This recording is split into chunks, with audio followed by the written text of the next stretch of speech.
Quantas vezes tomas banho de sábado a sexta-feira? E que solução terias para a crise financeira? Tens segredos e ansiedades ou qualquer outra coisa ruim? Se não, vai lá Convicta. Toma 2 dedos de gin. Bom dia. Bom dia, Célia. Boa tarde, boa noite, não é? É sempre assim que nós começamos. Bom, o nosso convidado de hoje nasceu em 1979 e cresceu na mesma cidade onde ainda hoje vive, Torres Vedras. É licenciado em Línguas e Literaturas Modernas pela Faculdade de Letras da Universidade de Lisboa, escreveu vários livros de poesia, tem 2 gatas, uma delas chama-se Puscas, a outra não sabemos, já nos vai dizer o nome, mas sabemos de fonte segura que não tem uma única gravata. Atualmente é comentador desportivo em vários meios de comunicação social, SIC, Antena 1 e Eleven. Senhoras e senhores, Luís Cristóvão. Olá. Olá, bom dia. Olha, Luís, se me permites, eu sei que o programa é sobre ti, mas eu tenho muita curiosidade de fazer aqui um teste à menina Kátia. Força. Até mas isso não estava combinado. Pronto, é como tudo na vida. Bom, e também se tivesse combinado não tinha graça nenhuma, não é?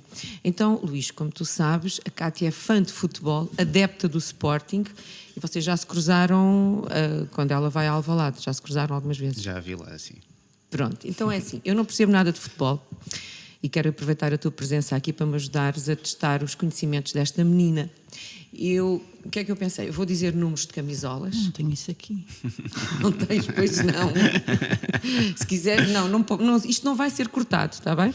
Eu vou dizer números de camisolas e a Kátia vai dizer quem são os jogadores. E tu ajudas-me a confirmar. Pode Olha, ser? mas se tu vais dizer números aleatórios, nem todos os números têm um jogador. Eu posso não perceber nada de futebol, mas eu tive isso Há em atenção. preparação aqui. Há Eu tive isso preparação. em atenção. Tens a cábula. Bom, então vamos começar. O número 4, Coates. o 11, Nuno Santos. o 23, É o Bragança? É o Bragança? É? o 10, É o Edward. 42. É o Yulmand. Tu até irritas. O 90, Ai, espera aí, que isso é dos miúdos cá para cima. É o Afonso Moreira. 72, O Quaresma. O Eduardo Quaresma. o 25 O Gonçalo Inácio. e o 26. O Catam. Não me perguntaste o número que eu levo na camisola ao estádio, que é o 17. Não perguntaste esse? Não, quem é? É o Trincão. Mas não é, eu não tenho o 17 por causa do Trincão, tenho o 17 porque é o meu dia de anos. Podemos? Está bem, Agora parabéns. trabalhar. Acertou em tudo. Parece que sim. Nem eu tenho a certeza em relação a esses É que números parece todos. que tu não fazes outra coisa na vida. Pá. Sai do estádio. Bom, então depois deste Quem Quer Ser o Bilionário, Muito giro esse filme. esse filme, depois deste momento vamos continuar com o Luís. Como é que se chama a tua outra gata? Maçã. Gostas de maçãs? Não, era por causa da Fiona Apple, da cantora. Muito bem. Ela veio lá para casa numa altura em que tinha saído um álbum da Fiona Apple que andávamos a ouvir e por isso ficou maçã. Sim, senhor. Tu criaste uma revista literária, a Quase, mas quase o quê?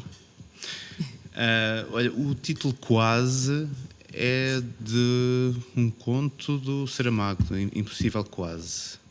E a ideia era um bocadinho essa. A revista Quase foi fundada por 4 pessoas e parecia-nos um pouco impossível que aquilo viesse a ter o corpo de revista como chegou a ter. Agora não sei se vi o livro na biblioteca ou porque é que surgiu, mas a ideia era o Impossível Quase e ficou só Quase. Muito bem. Tu sabes que o Luís também escreve livros para a infância, como nós, já escreveu, e são aconselhados pelo Plano Nacional de Leitura. Boa, parabéns. O Afonso e o livro, e o Pedro gosta. Se calhar as pessoas pensam que é muito fácil escrever para crianças e é das coisas mais complicadas. O que eu queria perguntar-te é como é que tu te metes nisto da escrita para crianças? Boa pergunta. O Afonso e o Livro foi na prática uma encomenda. Eu trabalhava numa livraria, fazíamos edição de livros e o dono da gráfica com a qual nós trabalhávamos pediu-nos se podíamos arranjar um livro que ele pudesse depois fazer para dar de prenda de Natal aos clientes dele. E, portanto, a encomenda não saiu nada daquilo que ele tinha pedido, não é? Mas, basicamente, o que ele queria era fazer um livro, por isso tanto fazia. E o Afonso e o Livro é a história de um miúdo que vai encontrar o seu livro preferido, ou vai criar, ou vai ajudar a criar o seu livro preferido. E, portanto, serviu para a prenda de Natal da gráfica e acabou por ser um livro até com muita divulgação. E provavelmente foi aí a primeira vez que eu escrevi para crianças, portanto, foi assim uma coisa meio sem grande plano e sem grande preparação. E depois disso já escrevi uma série de textos. O Pedro Gosta foi o que foi publicado, mas tinha mais coisas escritas e vai ser agora mais um este ano também. Por isso, continua a acontecer.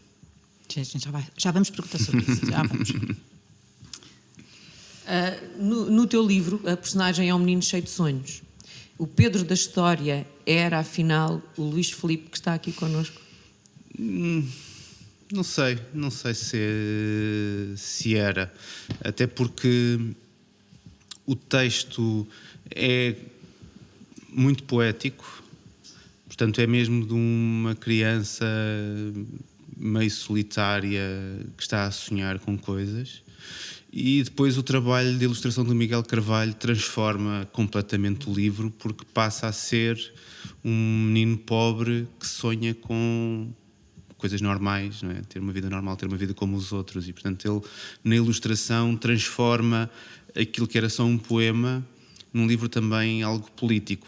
Ou se calhar já lá estava, mas eu não o fiz de forma muito consciente e o Miguel viu isso. E, portanto, nesse sentido, o livro, o produto final do Pedro Gosta é muito mais uma mistura entre um poema meu, as conversas que eu tive com o Miguel e o trabalho do Miguel Carvalho, para ser aquela criança com sonhos. Portanto, em quase tudo o que eu escrevo, a questão da experiência pessoal obviamente está sempre presente, mas escrever também é uma fuga disso, não é? Mesmo quando estamos a escrever, estamos a fugir daquilo como experiência pessoal e a transformá-la numa experiência mais abstrata, mais geral. E eu acho que nesse livro isso acaba por ser muito verdade também. E neste livro que está quase a sair, queres falar um bocadinho sobre ele?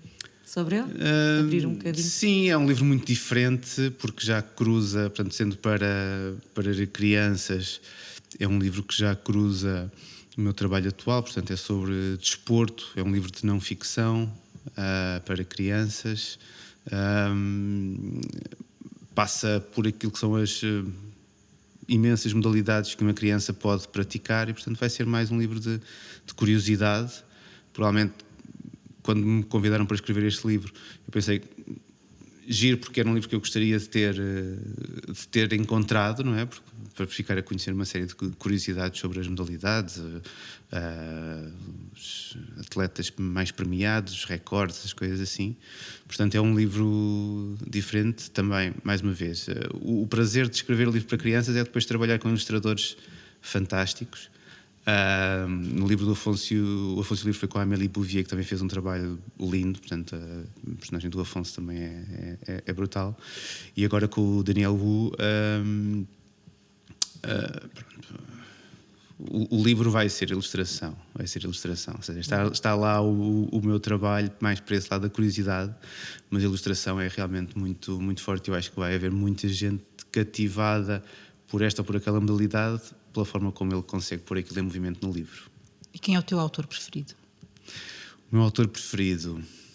É uma pergunta difícil. Há 3 autores que vêm comigo há muito tempo. O Alexandre O'Neill, pela mistura entre o que é a obra dele, mas também a personalidade dele, a postura dele na vida.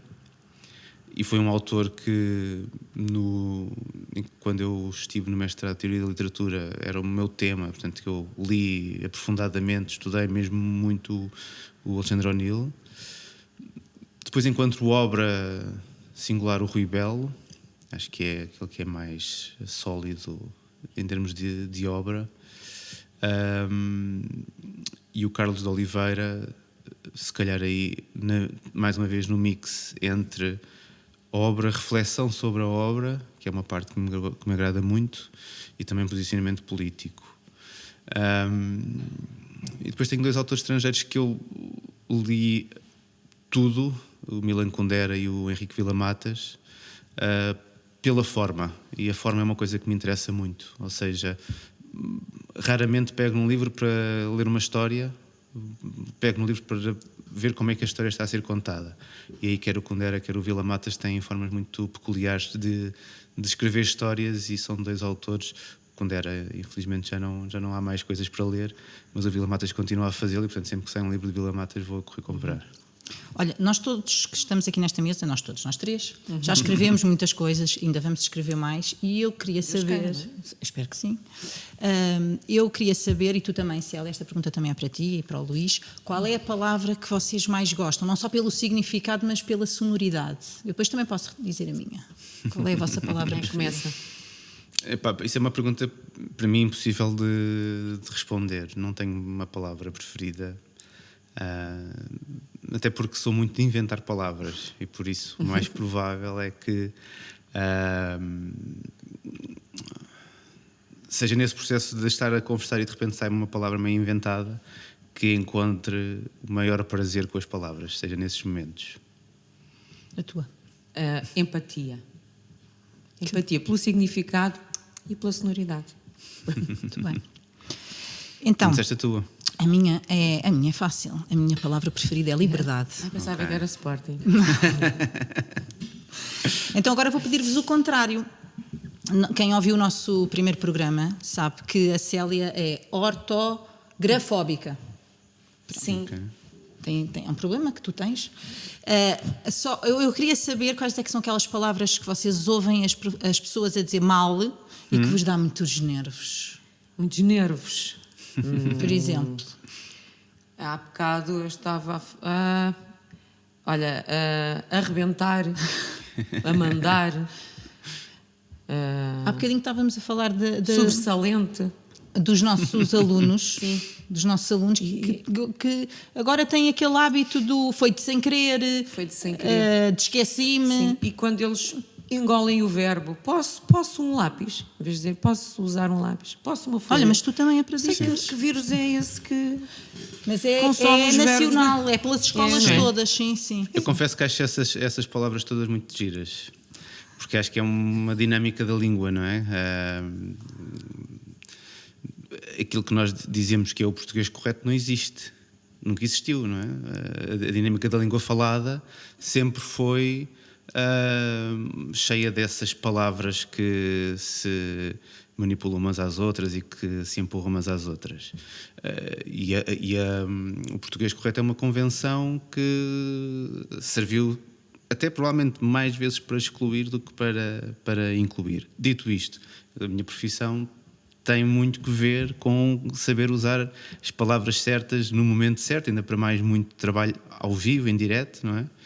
E provavelmente, eu sinto essa dificuldade, ou seja, eu sinto essa dificuldade do meu trabalho, que é estar durante 2 horas num jogo que está a passar na televisão, 2 horas a falar, e obviamente às vezes não se nota, mas na cabeça, quando estás a pensar no que é que vais dizer, e quando estás por cima durante um jogo, muitas vezes tem aqueles períodos de ter que encher de chouriço, não é? Então, às vezes tens que estar a programar o que vais dizer a seguir. Noto essa dificuldade, mas de facto aquilo que me incomoda mais é estar a ouvir alguma coisa na televisão e não ser utilizada uma palavra que explique aquilo que está a acontecer. Portanto, não é tanto o usar mal a palavra ou o estragar a palavra na sua forma, mas ficar aquém do acontecimento quando tens palavras para o explicar melhor. Sim, sim. Sim. Ainda há uma outra que tenho de dizer: diminutivo. Essa consome-me mesmo. Sabes que uma vez escrevi no quadro feminino e os alunos atrás começaram-se a rir. A dizer, feminino, a professora escreveu mal. Sim. Por exemplo, vinha ontem a ouvir um podcast e o entrevistado desse podcast dizia protagonista. O protagonista. E isso, lá está, isso para mim incomoda-me. Não que esteja totalmente errado, não é? Não é um erro crasso, mas é aqueles incómodos do som que podem aparecer. Mas qualquer dia consagram-se os erros todos pelo uso. Mas a língua a história da língua é isso, é consagrar erros. Ou seja, se não falávamos todos mais ou menos a mesma língua, não é? Olha, vamos virar agora. A determinada altura da tua vida, a política entra, sim, não é? Começaste na juventude partidária, e eu sei que atualmente toda a gente devia ter mais ou menos ativo uma participação política, mas eu sei que continuas a ter. Explica-me lá como é que entrou. Como é que entrou? Entrou muito cedo. Entrou muito cedo no sentido em que lembro-me de, não sei, com 12, 13 anos, ir com um colega meu da escola a uma sede de campanha, já não sei se devia ser autárquica, não é? Para ter uma sede de campanha em Torres, entrar numa sede de campanha e ir lá perguntar se o que é que tinham, folhetos e coisas assim, e tudo que eu trouxe para casa nem foi, ou seja, aquilo que eu dei importância no que trouxe para casa nem sequer foram nem canetas, nem uma coisa dessas assim, foi o folheto com as propostas do partido. E portanto, se calhar surgiu assim de uma forma que eu nem sequer consigo explicar bem, não é? Muito pela curiosidade, provavelmente por gostar muito de ler, por gostar muito de ler jornais desde miúdo. Eu dava muita atenção aos jornais desportivos, mas os outros jornais que também entravam em minha casa, eu acabava por ler, e portanto, quase de certeza que a política entra por querer perceber o que é que estava no jornal, ou o que é que tinha passado na televisão, uma coisa assim. Portanto, e depois, por aquele lado mais festivo da campanha, não é? Tentar olhar para e espreitar, não é? E espreitar e ver como é que era uma sede de campanha. A verdade é que uma parte dos meus amigos mais próximos também acabaram por ser todos se envolverem politicamente em partidos muito diferentes, e eu na altura estava no 12º ano, portanto ali entre os 17 e 18 anos, fui convidado para uma reunião da JCP e aderi à JCP nessa fase. E tive uma participação muito intensa e muito ativa durante uns anos. Depois tive um tempo mais afastado em termos partidários, mas se calhar as coisas que fui sempre fazendo, e hoje em dia tenho muita noção disso, as coisas que sempre fui fazendo sempre tiveram uma noção de política associada, ou seja, trabalhar numa livraria, e eu era um dos sócios da livraria, portanto abrir uma livraria é uma ação muito política, não é? Uma livraria, ainda para mais com uma enorme programação cultural, era uma proposta política. Sempre estive ligado a associações juvenis e outro tipo de associações, e isso naturalmente é ter uma participação social que tem uma vertente política também, e é isso que continua a acontecer hoje. Luís, atualmente não és militante de nenhum partido, mas sabemos que continuas a colaborar. Sim. E em que medida? Olha, colaboro primeiro que tudo correspondendo a pedidos dentro da minha área profissional, correspondendo a pedidos de partidos que ou que querem que eu participe em alguma atividade, ou que de uma forma mais regular me pedem opinião sobre temas que têm que ver com a minha área de trabalho. Mais recentemente, agora por ocasião desta campanha eleitoral, associei-me à Iniciativa dos Comuns, que tem um manifesto de apoio à CDU, portanto, no voto das legislativas, que aliás tem sido regular também fazer esse apoio à CDU nas últimas eleições nacionais. E nas últimas eleições autárquicas estive num movimento independente também. E por isso, para mim, até é-me difícil separar o estar na política ou não estar na política, ou o que é a política, porque acho que tem tanto que ver, e faço estas coisas tanto por envolvimento natural das coisas em que acredito e das coisas que eu faço, que não tenho nada a ideia dessa separação entre o que é a política e o que são as pessoas. Não, isto, ou estamos no meio, não é? Ou estamos a perder alguma da nossa liberdade, mas também alguma da nossa capacidade de poder mudar as coisas. Sim. Voltando ao futebol, tu sabes que tens um emprego que muita gente gostaria de ter, não é? Sim, porque tenho noção disso. A maioria paga para ver os jogos de futebol e tu não. Como é que tu acabas como comentador de futebol? Sim. Primeiro, não só tenho noção disso, como tenho muito respeito por isso. E acho que às vezes é uma das falhas de quem trabalha no mundo do futebol, é não perceber que estamos a trabalhar com uma coisa de quem muita gente gosta muito. E que se calhar muita gente olha para aquilo como sendo a vida deles, não é? Sim, eu ia dizer isso, para muitos é uma questão de vida ou morte. Sim. E portanto é preciso ter respeito por isso. O futebol sempre fez parte da minha vida. O meu pai foi jogador e treinador e dirigente e tudo isso. E portanto eu desde muito pequenino que ia regularmente ao futebol. Durante muitos anos houve assim uma espécie de fronteira entre o que era a minha vida profissional e o que era o futebol, porque pareciam ser dois mundos que não se conjugavam muito, e eu até olhava um bocadinho o futebol como um espaço de fuga, não é? Um espaço de descanso ou de estar a pensar noutra coisa. E por volta dos 30 anos comecei a associar as duas coisas na escrita, a escrever sobre desporto, futebol e basquetebol, também, que é uma modalidade que eu também pratiquei, que também fui treinador. Surgiu na escrita, a partir daí tornou-se profissão, porque tive um convite de trabalho para trabalhar para uma agência de comunicação. E pronto, a partir daí não saí mais, primeiro em agência, depois aliás, antes e depois em redes sociais e internet, e em 2015 a partir de 2015 na televisão, quando comecei no Eurosport a comentar jogos da MLS. Tu aproveitas, e muito bem, acho muito bem, o teu espaço mais mediático para que a tua voz chegue mais longe na defesa da igualdade, não só de género, mas também na de género. Tu achas que o desporto é um palco privilegiado? Sim.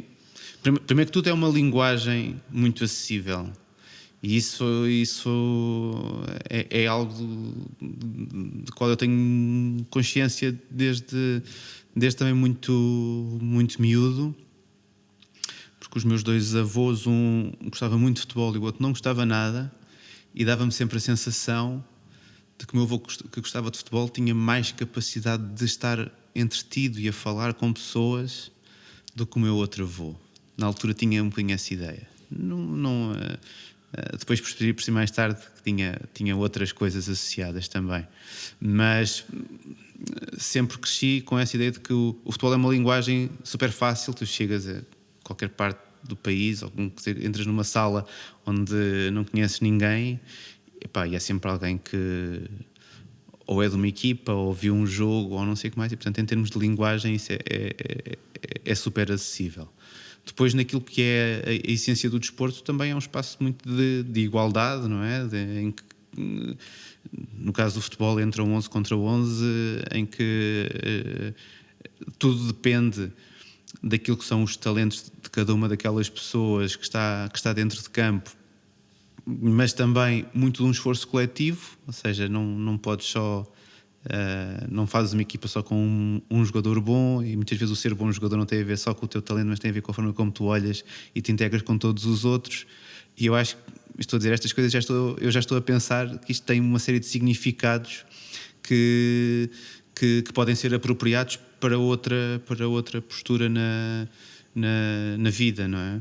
E portanto, sim, uso muito o futebol nesse sentido, uso muito o meu trabalho nesse sentido de alertar um bocadinho as pessoas que estão a ouvir de que, se para termos sucesso no jogo temos que olhar para o coletivo e fazer um esforço com toda a gente para chegarmos ao nosso objetivo, isso também se vai aplicar na nossa vida pessoal, na nossa vida social, na política, no que seja. Portanto, sim, lá está, mais uma vez, é olhar para as coisas muito integradas umas nas outras. Bem, estamos quase a acabar. Falta o jogo do sim ou não. Temos sempre um sim ou não. Temos sempre um jogo do sim ou não. E só podes responder sim ou não. Vai ser o momento mais difícil para mim. Bom, alguma vez pensaste escrever a tua autobiografia? Não. Autorizavas alguém a escrevê-la? Sim. Já te apeteceu dizer de um jogador ao microfone: mas o que é que aquele gajo está ali a fazer? Não. Gostavas de ser treinador de futebol? Só que um parênteses, eu já tenho experiência Pronto, de treinador de de basquete. Neste momento, não. Tens lá em casa uma gaveta toda desarrumada, cheia de tralha? Sim. Foi muito difícil teres acabado de ser entrevistado por uma grande amiga que sabia a resposta a quase tudo? Não, fácil. E agora, apetece-te um gin? Vamos a isso. Vamos a isso. Obrigada, Luís.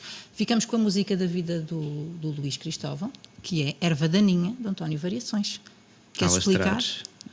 Erva Daninha Alastrar é uma música que ouvi a primeira vez adolescente e aquilo bateu-me. Era assim uma coisa que parecia ter muito a ver com coisas que eu pensava. É uma música que eu ouço hoje e continua a acontecer isso.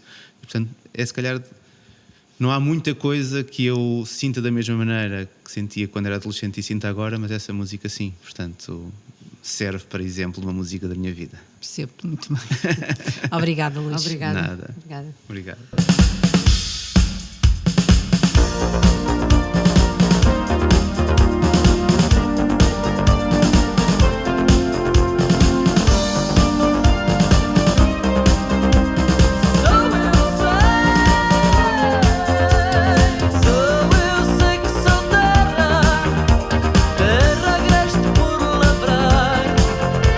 Silvestre Monte Maninho, amor a fruto sei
Quantas vezes tomas banho de sábado a sexta-feira? E que solução terias para a crise financeira? Tens segredos e ansiedades ou qualquer outra coisa ruim? Se não vai lá convictar,